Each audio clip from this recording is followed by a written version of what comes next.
Hello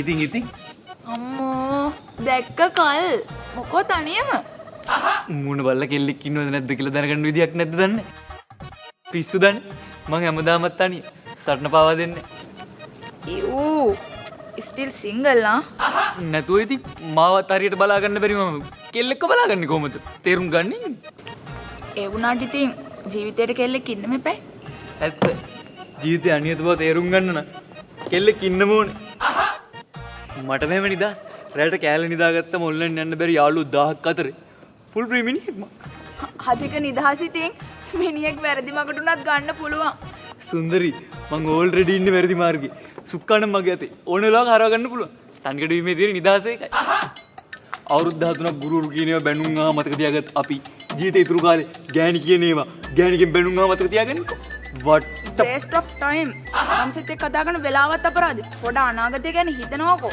අනාගතය ගැන හිතලා තමයි මම මේ වැඩ කරන්නේ තනියෙන් ඉද්දි දෙන්නෙත් වේදන්නේ නැහැ වියදමෙන් භාගයක්ම ඉතුරු 150 ඩිස්කවුන්ට් ගැන හරියට හිතනවා වගේ දැන් ඉතින් තනියම කඩේ ගියට ඊළඟ පාරනකොට ළමයෙකුත් වඩාගෙන මෙයි පිස්සුද ඇයි පරාගණයක් වුණොත් මිසක ප්‍රජනනයක් පේනවානක නෑ එන්නකෝ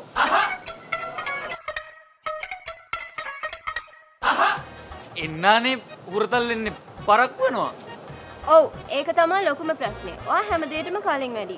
මට කලින් ඉපදිලත් එක්ක. what a waste of time. මං ඕඩර් දාලා ඉපදුනේ. මොකක්ද ඒකේ තියෙන ප්‍රශ්නේ? අපේ වයස් පරතරේ වැඩි අයියේ. ඔයා මට වඩා අවුරුදු 4ක් 5ක්ම වැඩිමත්. මට දැන් හිතෙනවා ඒක අවුල් කියලා.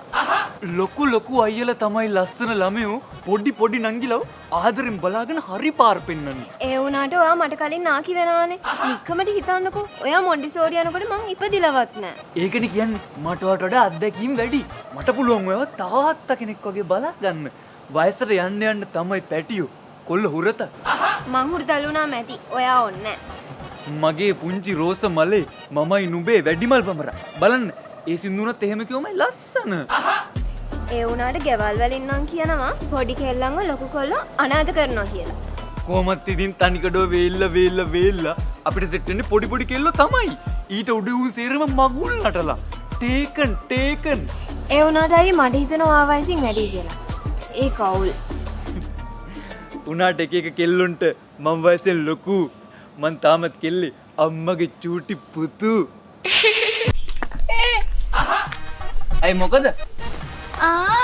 මනමාලයා කෝදංග පපේ දුවත් එක තිබ්බ සම්බන්ධේ කසාද බැන්දද අනේ මේ මගේ අකවුසන්න තෝ යන්න නැන්ද යන්න නැත්නම් මගේ අතින් වැරදි දේවල් කිව්වේ උඹ මෙච්චර කල් කරේ හරි දේවල්ද උඹට බලෙන් පස්සෙන්කින් අපේ කරේලු දුව දෙම කිව්වේ කරපු ආදරේ ගැන දැන් එයා එහෙමද කතා කරන්නේ ඔව් අපේ කී අහිංසක පූස් පැටියේ අම්මට සිරි වෙනවා කොල්ලට සොරි වෙනවා දැක්ක පූස අනේ මේ නැන්දේ හැමෝගෙම කිල්ලෝඩ ලුණු ඩිංග හරි තියෙනවා උඹට වඩා හොඳට උඹේ දුව බලාගත්ත එක තමයි මං කරපු ලොකුම වැරද්ද ඉතින් වැරද්ද හදාගනින්කෝ ඒක තමයි මේ කරන්නේ උඹේ දුව ඉන්නකල් රැක්කා නැතිකොට නම්බුව රැක්කා ඒකි වගේ උද්දච්ච කුක්කුච්ච චින්චිමාන විකාවක් නෙවෙයි අම්මා රෝමියෝ දුව අතෑරපන් කියන්නේ ජීවිතේට බෑ කිව්වා එහෙම තමයි යකෝ තරුණ කාලේ අයියුඹ අම්මගේ බඩෙන් එළියට වැටුණු ඩොග් ගාලා මා ගෑණියෙක් විදියට ජීවිතේට වගේ මොඩට කරන්න ඕනේ ඒ මොකද හිත නිවන කතාවද නෑ දාලා ගිහුව එකට ඒ තරම් ආදරය කරා නම් ඊළඟට එන එකට කොයි තරම් ආදරය කරන්න ඕනේද කියලා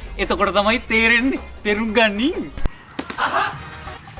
පිස්සුදෝයි මොන එකෙක් ඇවිල්ලා තමුසෙට මට තමුසේ සැකයි තමුසේද පාටිට ගිහින් ඉතින් මම මැසේජ් එක දාදි මේ ඔෆ්ලයින් ගියේ මල සමයම් බෝලස බං සිග්නල් නැති වුණා එහෙමද එතකොට තමුසේ ගහලා ගෙම්බගේ නම් එක හොයන් මැසේජ් එක දැම්මම උට මැසේජ් දෙන්නේ කොහමද මට තමුසේ සැකයි සැකේ මේ ගෑණි මේ කතාව අහගන්න යාළුවගේ මගේ සිම් දෙක වෙනස් හරි එතකොට මං තමුසේගේ යාළුවට මං තමුසේගේ කෙල්ල තමුසේ කෝහනකොට මගේ නම මොකද්ද කියලා ඇහුවේ මට තමුසේ හොඳටම සැකයි සැක කරලා සිත මාගේ පොඩි දෙයටත් ඔබ පෙර දිනේ කිව්වලු මගේ කෙල්ල කියලා හරියටම තහවුරු කරගන්න අහන්නත් සැකේ නැමැති දුමාරෙන් තමුසේගේ මොලේ කියන පශ්චාත් භාගේ වැහිලා ගින් තියෙන්නේ තේරුම් ගනින් තමුසේ දැන් මොනවා කිව්වත් මට දැන් තමුසේ සැකයි මේ ලෝකේ පවතින තාක්කල් ගෑනු සංගතියටම පිරිමි සංගතිය ඇයි පිල්ලමක් ගැහුවා සැකයි මම මෙච්චර රණ්ඩු කිව්දි තමුසේ හොඳට hina වෙනවා තමුසේ සතුටි මට නම් තමුසේ දැන් ඇත්තටම සැකයි